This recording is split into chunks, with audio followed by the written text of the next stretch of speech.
Hello again to anyone who was here during the previous talk.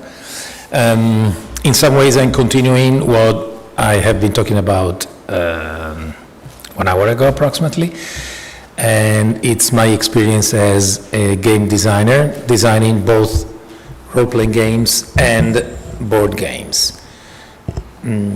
Because I had the luck to do both, and hopefully I will continue to have this fortune. But the experience is rather different, and it is possible that it is connected also to the change in my life compared to what it means to me designing games. So I actually debuted, as I said, a long time ago, 93, as a designer for role-playing games, being a fan and enthusiast for the genre.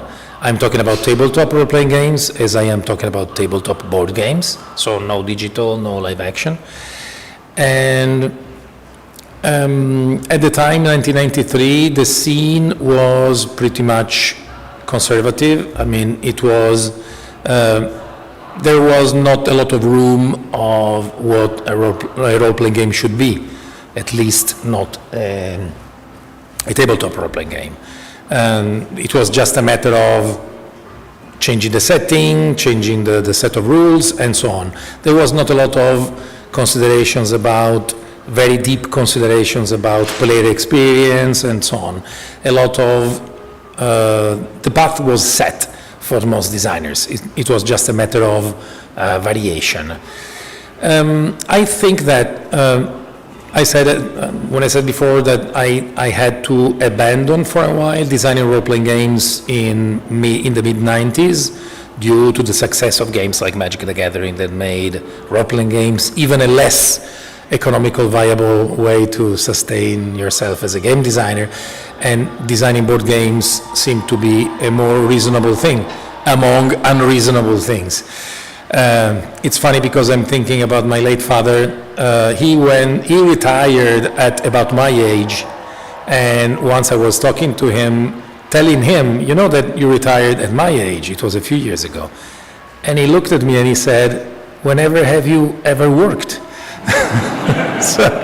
So both designing board games and role-playing games can be seen as unreasonable to someone. But in that field, designing board games is more viable because there's a bigger market, and also probably because also it's a bit clearer of what a board game should be. It's easier nowadays with many games, many design philosophies, to embrace one. So you can even start also almost checking check boxes out of a list to decide what type of board game you want to design. Am I going to design a deck building game, or at least is it a card game, or it's a card driven game, or it's a worker placement type of game? Of course, all this makes it very boring and very non-creative and uninspiring. And luckily, most designers do not do that. Some do, and sometimes you can tell. I have seen lately a good lecture by Simone Luciani, an Italian designer, talking about this, talking about innovation versus embracing already existing mechanics. You can probably look at designing a game using existing mechanics as you look at a toolbox. You have a toolbox that has grown bigger and bigger and bigger by the decades. In the beginning, you had probably only roll and move as a set of rules, roll a die and move a number of spaces. Eventually, of course, more minds started creating things and creating new things. So nowadays, if you are a game designer for board games, you have a lot of different ways to choose. For role-playing games, it is somewhat a little different because in many ways, designing a role-playing game has frozen a little bit in time. There's not a lot of difference between, I'm talking about traditional tabletop role-playing games, and between games that were designed in the 80s and games that are designed today. There are a lot of differences in the way they are presented, but a lot of the elements you find inside the box, so to speak, are the same. So in some ways it could be seen as less creative from the point of view of a game designer who wants to design the rules for a game. Now, getting back to my own experience, I think that having moved away from designing role-playing games for a while and having dedicated myself to designing board games like War of the Ring and others, has given me a bigger appreciation for a good set of rules. I agree with many that role-playing games are different from board games from the fact that the rules are somewhat more flexible, if you would not say vague. Somebody says that rules in a role-playing game are more like guidelines. They should not limit you in your role-playing, they should not confine you, and I agree with that. But at the same time, I look at rules not as limitations, but as the springboard for your creativity, for your imagination in a game. And without that, a role-playing game becomes a little too soft and too much, and ends up relying too much on the creativity of the player. And I look at games as a way to put all the players on the same position. We should all have the same tools, all the same opportunities to play a game in the best way possible. I shouldn't be considered more talented than another because I'm better at improvising or I'm better at interpreting something. I want a game to put every player at the same starting point. And I think that a good game does that. A good game contains rules that are able to give every type of player, thank you, the possibility to play the game possibly in the best way possible, maybe not 100%, but at least 95%. So, and this came from, this appreciation for rules that are well done came from board games. I consider a role-playing game still to be a game. A game by definition, it's defined, a board game by definition, it's defined by the rules. There's nothing outside the rules. It's not, if you don't play by the rules, you are not playing that game. With role-playing games, sometimes it is considered not to be that exactly, because there are all the conventions, all the things that are connected simply to interpretation. Old debates are where a lot of words have been spent in the past about should you have social relationship skills in a role-playing game, or even intellectual ones. For example, a long time ago, discussions were made about should I have an intelligence stat in a game, because I am playing the game with my own intelligence. So should I feel limited by a low intelligence score, or how can I play a high intelligence score if I'm not that intelligent? So all those elements blur the distinction between the player and the character. But still, of course, a lot of even if things have remained the same most of the time in the last few decades, I think that many games achieved a better way to convey the mood and the theme of the game by having a better set of rules, and what many say a more focused set of rules. We had a period of, or a school of game design where role-playing games tried to replicate anything. So many designers designed sets of rules that were considered to be universal. So you could use the same set of rules for anything, with small adaptations possibly, but eventually, especially as games based on existing worlds or very detailed worlds are concerned, the set of rules have become more and more focused. They could work for that game, they would not necessarily work for another game. And so when I approached again the design of a role-playing game back in the about 2005 and so on, but I was already doing that non-professionally for my own games. In fact, one of the reasons why I decided to go back to designing role-playing games was that I was spending so much time designing them for my passion anyway that it could have been done at least to publish something. And so I was trying to see how board games were achieving things, certain effects using the rules, and how we should be able to do the same using rules in a role-playing game. So I'm not talking about role-playing games from the point of view of narration. I tend to think, I try to think when I'm designing a game, I'm trying to create the tools that any player or game master will have available to create something. I don't want them to tell my story. I want them to tell their story. And so what is my duty as a game designer is to make them able to do that by using the rules. So this becomes easier when you already have a distinctive fiction to recreate. Any sort of fiction can be from modern to historical to classical, and you have, and you do that also for heavily thematic games, board games. You have, of course, to comprehend very well what are the elements that make that fiction different from another. So a great deal of study is involved. You cannot approach a game on the Lord of the Rings, for example, without knowing the world created by Tolkien inside and out.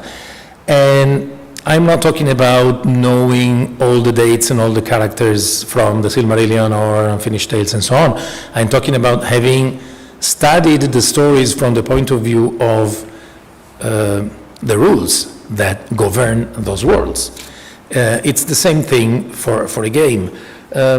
What in some ways made it very hard, but at the same time easier for me to start designing a role-playing game based on the Lord of the Rings was that Tolkien, he himself invented his own rules to create the world. He didn't just decide to jump from one event to another telling the story. Well, he did in some ways, whenever he needed to bring the story in some direction. For example, we all know that the most difficult part of the books to represent in any way or form was Tom Bombadil. And in fact, Peter Jackson didn't even try. And why is that? Because Tolkien, when he started writing the story, he went to a point where he needed an adventure because the plot was lagging a bit. He wanted to arrive to a certain point, but there was some space between the 2 points and he needed to invent something else. So he said, okay, let's bring in a character I already invented for some stories and bring him in because it's just a good idea. But in general, he totally respected the rules of the world he created. He used to have a saying that in my world, miles are miles. It means that if a Nazgul has to fly from Rohan to Barad-dûr and vice versa, he needs to have an idea on how fast a Nazgul goes, and it cannot simply teleport from one place to another. This is a way to say that to create a suspension of disbelief in any form of fiction, you cannot continuously break your own rules. You have to have them and respect them. So that made it easier to create a game on that because there was already something that could be translated into rules. And probably the best example I found was when I decided to have a system for journeys, for traveling inside the game, because as a result of my study of the books, it was, of course, clear that was one of the core elements of the stories by Tolkien were journeys. The whole story is a journey of Frodo from the Shire to Mount Doom and back. And so we could not simply say, as in many role-playing games, okay, you start and then 2 weeks pass and you arrive in Rivendell. Otherwise the book would have been like 50 pages long instead of 1,500. And so the game should have had something like that. And actually one of the reasons why I started thinking about that was I was thinking how a science fiction role-playing, a space opera science fiction role-playing could be different from a fantasy one. And for example, a space opera role-playing game has rules for space travel, because space travel is immediately what you think when you think space opera. And for Tolkien was the same. The first thing you think about is people traveling long miles of travel. So, and luckily, Tolkien didn't, he went over and over in his drafts to make all the traveling times consistent. So when we started creating the maps for the games and the rules governing traveling across the land, it was easy to use the miles and the time the fellowship took to go from one place to another to create consistent maps. It's one thing that maybe is a bit of something that maybe no one realizes unless I tell them that, for example, if you use our maps and our traveling rules for the One Ring, you end up with traveling times consistent with the books, because it's based on that. So in any case, all this is to mark what is consistent between designing board games and role-playing games that may not be immediately apparent when you think of the two different gaming media, because normally you think about role-playing games being more flexible as far as the rules are concerned. Yes, but there still need to be some groundwork done for the rules to be consistent across all tables. Not that we need to be like rules lawyers coming into your house to check if you're playing correctly, but we know that if you develop a set of rules that works, you have a starting point for all players at any time. So, just a second. There are points of consistency between, I'm making again a practical example from my own experience. I'm talking about designing War of the Ring and the strategy game, and the One Ring, the Lord of the Rings role-playing. The goals in the beginning are different as a board game is different from a role-playing game. The goal of the board game was to give you the possibility of playing a number of alternate versions of the same story, but the story should have been the same. The story was always about the struggle between the Free People and the Shadow, and the story of Frodo and the Fellowship of the Ring going from the Shire to Mordor. So you don't have the possibility in the game to just have Frodo sit in the Shire and do something else. Well, you can do that, but you lose the game. So the game does exactly that, creates endless variations of the same story.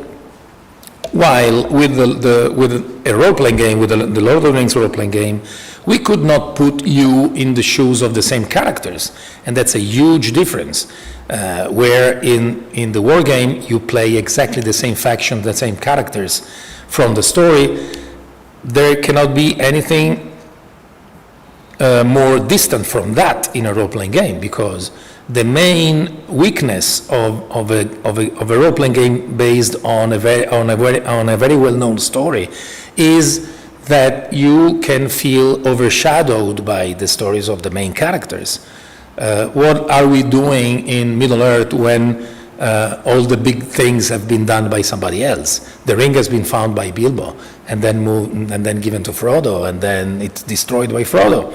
And of course, if you're a fan of the story, you cannot really like the idea of simply replacing the characters from the main story and put your own. It will all start feeling like fan fiction. So the two goals were completely different, but eventually we will see how there will be some common ground. To achieve the possibility of playing in Middle-earth, Took a while to find out, because I remember that I played other role-playing games set in Middle-earth before, and to me the main problem was exactly that. It didn't feel like Middle-earth, either because they were set in a distant time frame to solve this problem. What can we do if in the time frame of the Lord of the Rings everything important is done by the Fellowship of the Ring? Let's move the game to a different time frame. But when you do that, it's not the Lord of the Rings anymore, in my opinion. Or you move it to a different place. But then again, for all readers and viewers of the movies, the Lord of the Rings is about the journey from the Shire to Mordor and so on. So the solution was, it was not exactly like the discovery of the century. I mean, a lot of people could have thought of that, but for some reasons it was not done exactly before. It was to set the adventures of the players in the time gap between The Hobbit and The Lord of the Rings. Something that is not really apparent from the movies, because it seems like a shorter time is going on, but there's more than 70 years between The Hobbit and The Lord of the Rings. And 70 years is a long time for a lot of stories to be told between the two events. And so what we did was exactly that, was to set at a default date for our game in about 2951, that is like 5 years after the story of Bilbo finding the ring, and also setting it in the same places. So, of course, Northwest and Middle-earth, that means Eriador and Wilderland and so on. Because so the time frame and the places would be exactly those of the story, but allowing you not to follow in the footsteps of the same characters. Because with 70 years time span, there's a lot of things you can do before Frodo receives the rings and go on.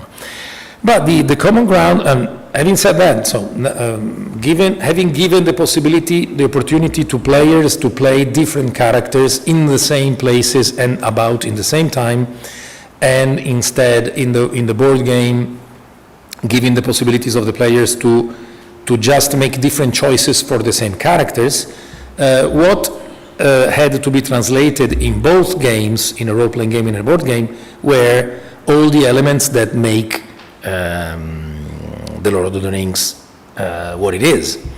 And so instead of trying to come up with, again, I'm talking a little bit more about the role-playing game also, because this is a role-playing game convention.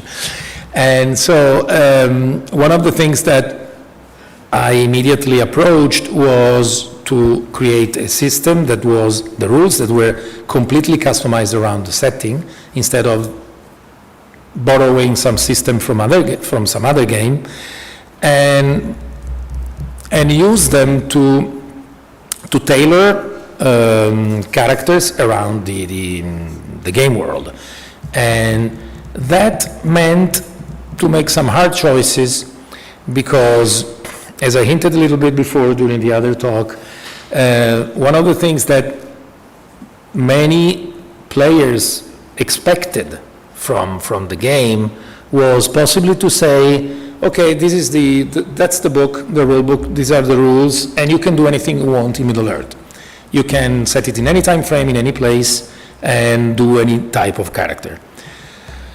But what I thought was that was just key to create just another generic fantasy game, because what makes the Lord of the Rings what it is, it's actually those places and those types of characters.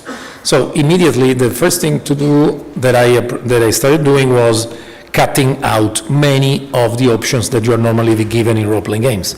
Probably, just to make it a long story short, the easiest example is Magic. All the games that were done before, set in Middle-earth, allowed for characters to be wizards. And so you could use magic as a magic user, because that's what you do in a fantasy role-playing game. But yes, there are wizards in Middle-earth, but there's not any one character in Middle-earth that is a common thing. I mean, wizards are not common in Middle-earth. You know them by name, and you know 3 of them, possibly 5 if you consider older versions of the story, but And there are many reasons. But the question was, okay, but did the characters in The Hobbit and The Lord of the Rings encounter any wizards that were not Gandalf, Saruman, or Radagast? The answer is no. And so my assumption was that if we allow to do that, if you allow players to have characters, to have wizard characters in the game, we are immediately telling you you're not playing in Middle-earth anymore, or at least you're not playing in the real Middle-earth. You're playing in your own version of Middle-earth. Nobody prevents you to do that anyway, even playing the One Ring. There are a lot of fan-made rules online allowing you to play wizards. Very well done, but you need to be less of a purist than I am. But in any case, I had to consider the fact that, of course, players wanted to have magic in the game. And also, it was a non-question because magic is absolutely present in The Lord of the Rings. And it is quite common. It's not our world. It's not a mundane world. It's a magical world. But the way to do it had to be completely different. And in that case, it went well along with the necessity of making characters representing distinct cultures. So instead of trying to make a system that had elements like classes and races and so on, and combine and leave characters able to combine them in any way, that normally is considered to be one of the main things in role-playing games. You want to create the characters you want to play. So any sort of combination is allowed, and this is of course what made games like Dungeons and Dragons a success, the possibility of creating something unique. But in my opinion, allowing that freedom to players was equating to destroying the mood of the game. And the mood and the authenticity of the game to me was absolutely the main thing. So what I did was to conflate different character types in the different cultures, trying to be as faithful as possible to the sources. Because if you look very deeply into the stories, you can see that magic is present in almost every culture. Hobbits are said to have this art of disappearing that appears almost as magical to other cultures. Interpreting the word appearing almost as magical is almost saying it is magical.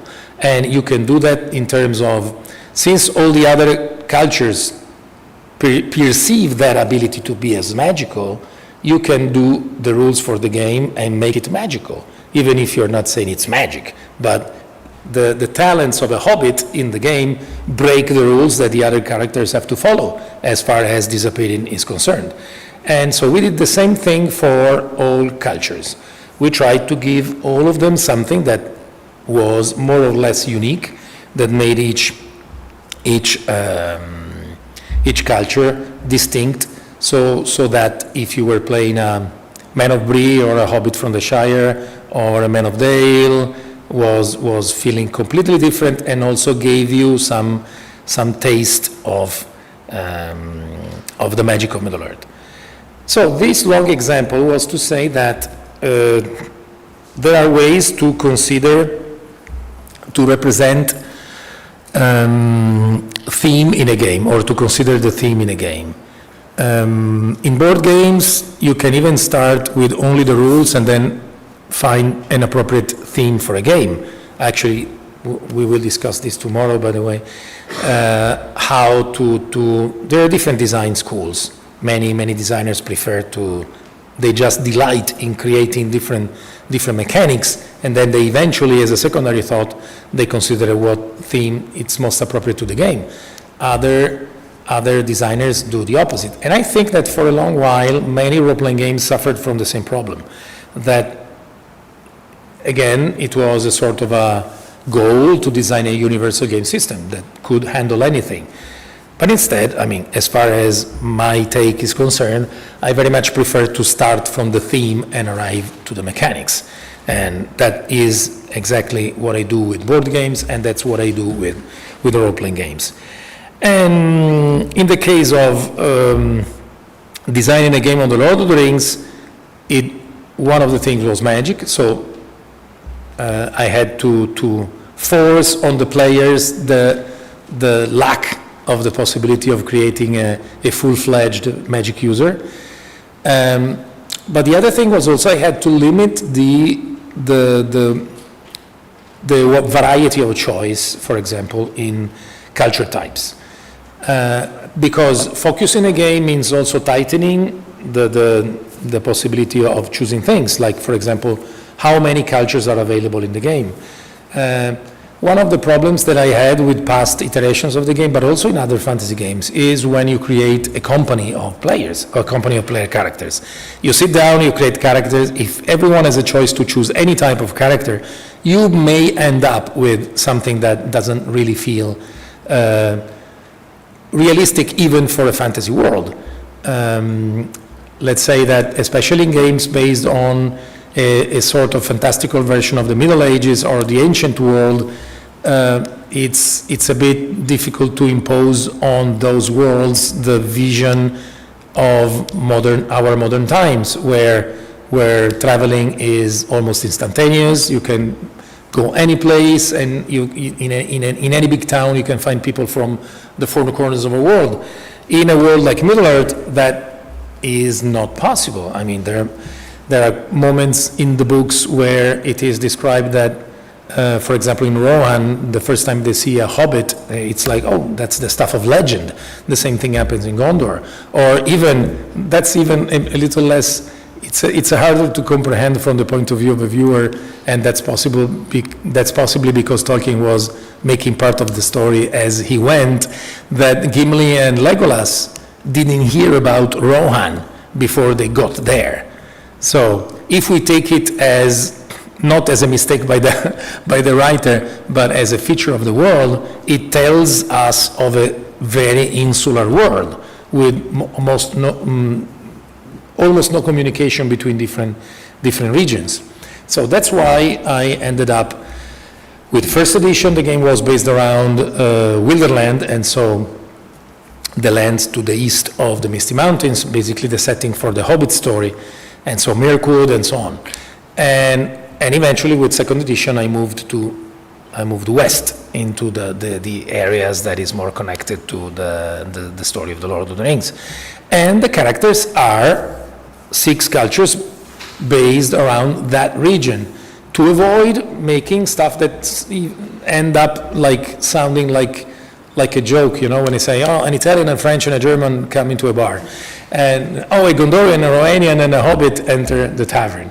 To avoid that type of feeling that there's already a story that we're not being told even when we start to play the game, because there must be a story for a Hobbit from the Shire and a Gondorian and a Man of Dale to be in the same place at the same time. To avoid that, we limited the choices. So, luckily, as they say also as far as creative endeavors go, limitations usually spark the creativity instead of actually being unsufferable boundaries.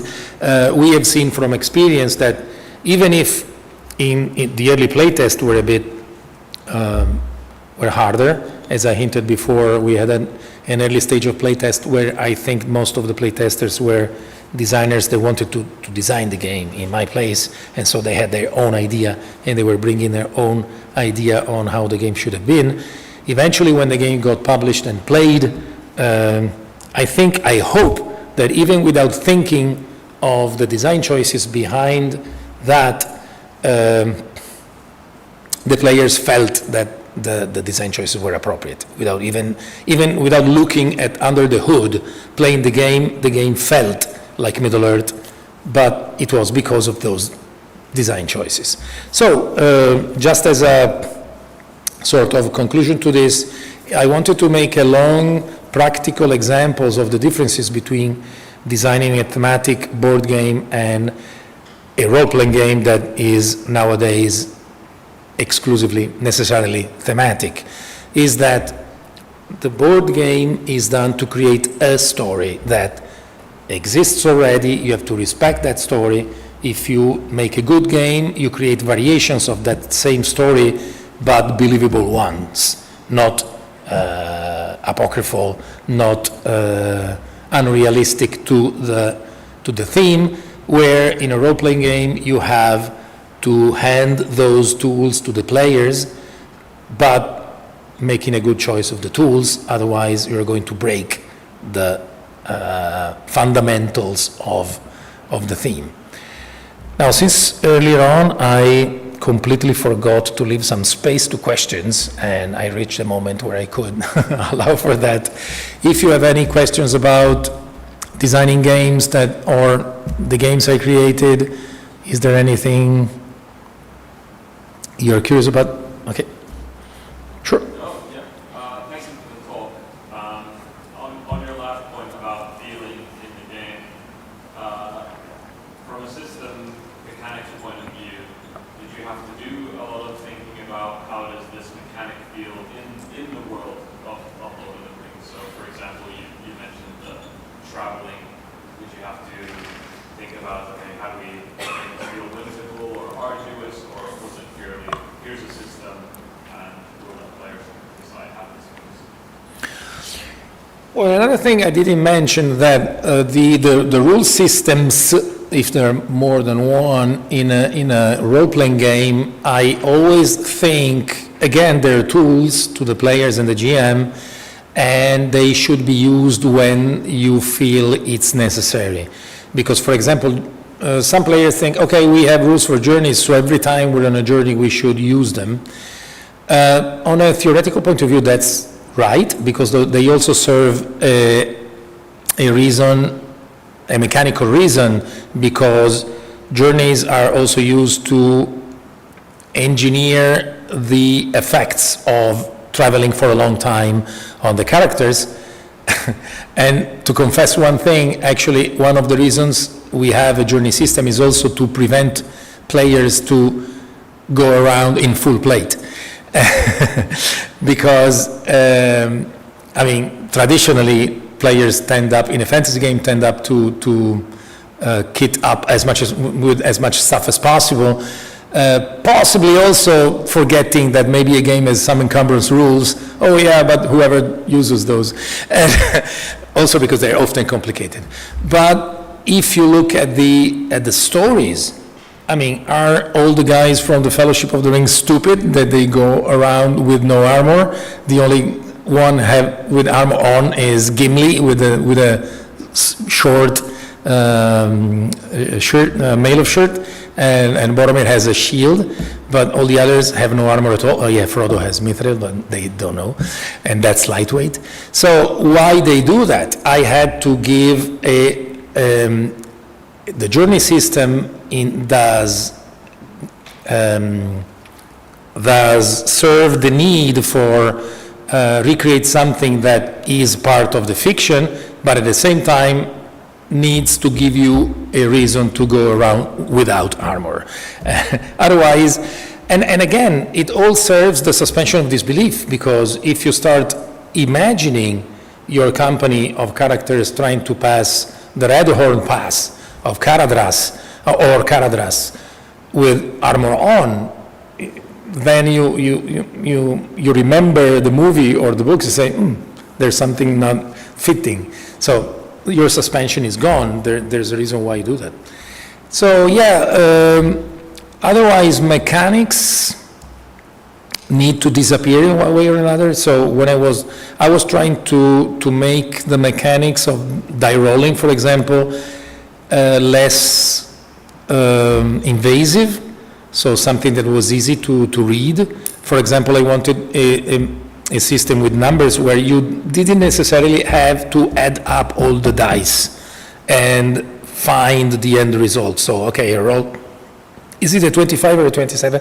I don't care, because all I know, I needed to go beyond 16. So I eyeball the result. Is it more than 16? Oh, sure.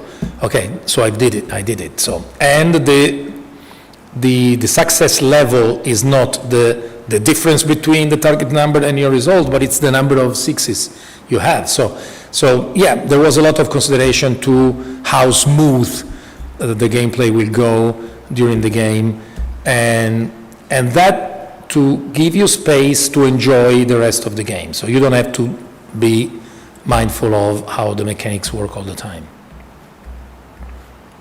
Oh, sure.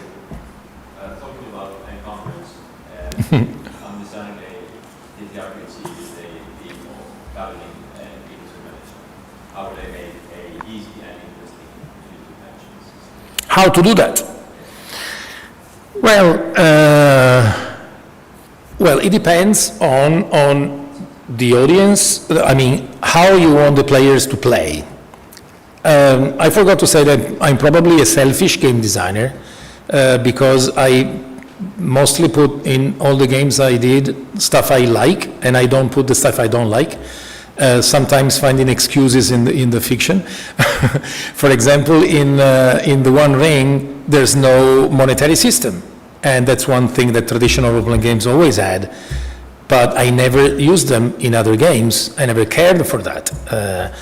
And luckily, in the stories, in the Lord of the Rings, there are maybe 2 instances where coins are mentioned, and so I said, I can do a game without the need to counting the money like that, because I found it to be absolutely boring. So I had to find a treasure system that talks about treasure, doesn't talk about the number of gold coins.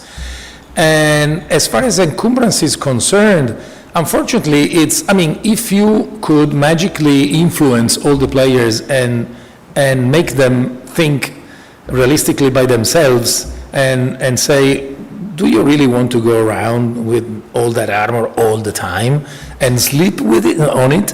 If they would say no, of course, we would not need encumbrance rules at all. But unfortunately, we have to deal with players that want to win the game sometimes, or at least they like to do that. They like to engineer every detail of a character. So you have to, not to punish them, but to limit them. You can do it in in super easy ways if you want. If you have a system that, for example, has drawbacks or limitations when you do a roll, like let's look at the simplest version of advantage and disadvantage. If you have something like that, you can go as easy as say, if you're encumbered, you roll a disadvantage, and maybe just eyeball some games do quick things like having a number of slots on the character sheets, and when they're filled up, you're encumbered instead of counting kilograms and stuff like that. But of course, it's different. It depends on if you're on the game you're designing. If you are designing, let's say, a role-playing game on mercenary bands, okay? And so everything is about scrounging the best equipment because that is going to make a difference in battle. Equipment will need to be everything. And the money you get from your lord to fight in a battle will be everything. So you need to focus on what it is the aim of the game. Otherwise, if it is instead about monks investigating crimes in a city, you don't need encumbrance rules. They all wear the same thing. So it's absolutely tied to what you want to represent in the game. If it's going to be a gritty game, then yeah, you need to find a way to, because players like to look at equipment lists in many games, so give them to them. Any other? Oh. Thanks for a great talk. The Middle Earth has certain layer of inexplicability and myth. But a role-playing game requires a very different layer of explaining things to the players and the game master. How do you manage to balance this? I manage it by refusing what you said. I absolutely do not think that questions need to be answered, and every writer knows that. Look at Lovecraft and Tolkien. Tolkien himself said that it's so much more flavorful and effective by saying that you look in the distance, the spire of an enchanted city, than actually going there. And in fact, I'm facing a big problem right now because we are moving with the game to places like Gondor with the One Ring that are way less fantastical than Wilderland, where there are laws and fiefdoms and stuff like that. Some of the magic is lost when you go in a city rather than describing it from a distance. But in general, I think you don't have to explain everything. You need to have gray areas. For example, I refuse steadfastly in the One Ring to give stats for characters like Gandalf. Unfortunately, we have also a 5e version of the game, the Lord of the Rings RPG, where we actually give them. But that's because 5e players expect that. And also the game system allows for that. My game system, the One Ring, doesn't allow for that. So, yeah, I think it's, you need mystery, you need to leave a lot of stuff that is uncertain to leave it like that. I will close with just an example. What was a disappointment to me when I grew up. I remember when I was reading The Lord of the Rings and there's the Barrow Wights. The Barrow Wight is a fantastic moment, that it's a pity that it was lost in the movies. But it's an amazing thing, and it doesn't need any explanation. It's some creature, possibly tied to the burial places of a lost civilization. You don't really need to know all the details. Reading the letters by Tolkien, he explained that actually the Barrow Wight was basically pushed by the Witch King, that the Witch King was coming to the Shire with an Nazgul to look for the ring. So he gave a logical explanation of what happened, and it was like, I liked it better when I didn't know. So I think that sometimes you have to not know. For example, if I had a role-playing game book that tells me who Tom Bombadil is, I mean, if it's not Tolkien Resurrected that tells me, I would not like that. I would prefer just to have things that are unspoken, untold. Okay.